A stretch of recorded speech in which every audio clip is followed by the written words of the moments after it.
Hey everyone, welcome back. Glad to have you with us as we take another deep dive.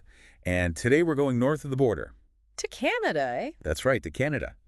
And let me tell you, Canadian politics are rarely what you'd call uh, a roller coaster ride. Pretty stable up there, generally speaking. Yeah, exactly. Well, until recently, that is, Yeah. because things are getting kind of spicy up in the Great White North. We're looking at this article, pasted text. Which, by the way, everyone should check out. Absolutely. Links in the show notes. But anyway, this article lays out some pretty major developments, things that could seriously shake up the Canadian political landscape, like really shake things up. Yeah, we're talking potential for some big changes coming out of Ottawa. Big changes indeed.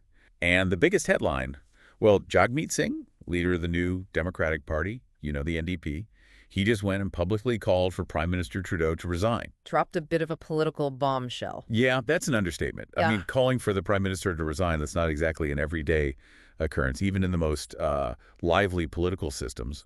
And especially in Canada, where things tend to be a bit more, shall we say, polite. Exactly.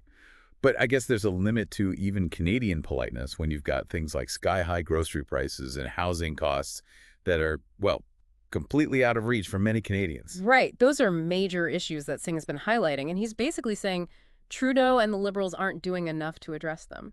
And then there's the whole potential U.S. tariff situation looming over everything. Yes. Can't forget about that little detail. Little detail. 25% tariffs on Canadian goods if Trump gets back into the White House.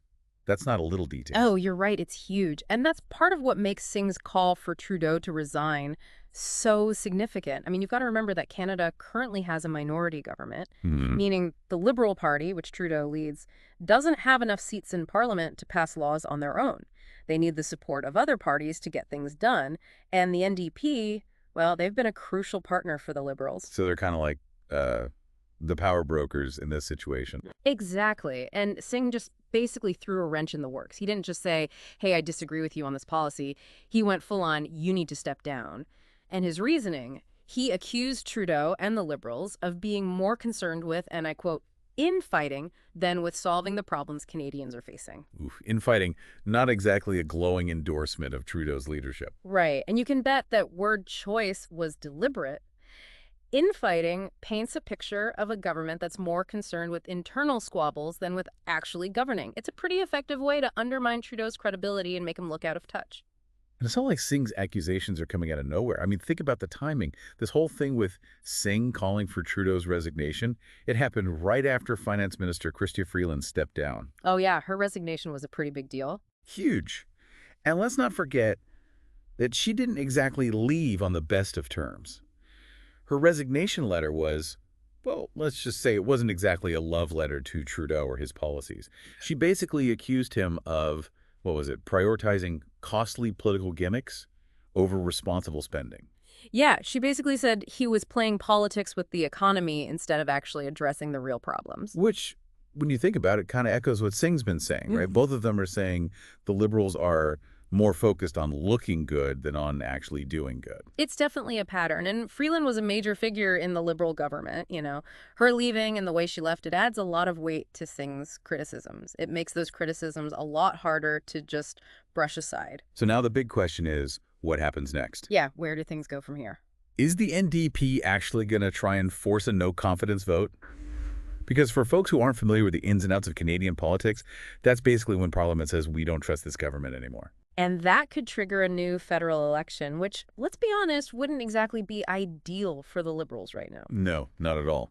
Especially with the polls showing the Conservatives with a pretty comfortable lead. Right. And those same polls show a lot of Canadians are unhappy with the current economic situation, worried about things like those rising costs we talked about. Which is exactly what Singh's been hammering on and what the Conservatives have been using to their advantage. Absolutely. They're capitalizing on the public's anxiety, saying, hey, we can do better.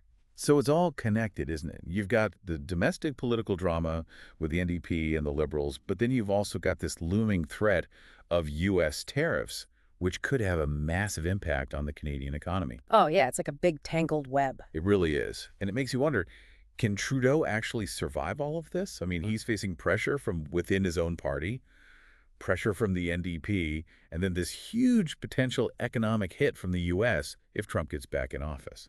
It's a lot to juggle, that's for sure. It's a lot for anyone to juggle. And all of this political maneuvering, it's not just some abstract game, right? It has real consequences for real people.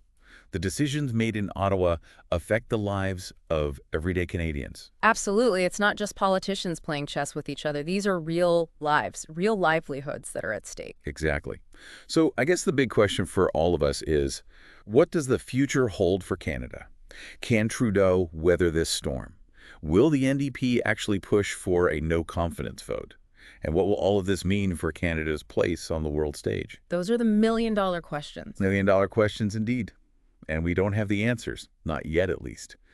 But hopefully this deep dive has given you some food for thought, some things to consider as you watch all of this unfold. Because one thing's for sure, Canadian politics, it's not so boring anymore. Nope, definitely not boring. So buckle up, folks, and keep your eyes on the news. Things are about to get interesting. Very interesting. And that's a wrap for today. Thanks for joining us, and we'll see you next time for another deep dive. See.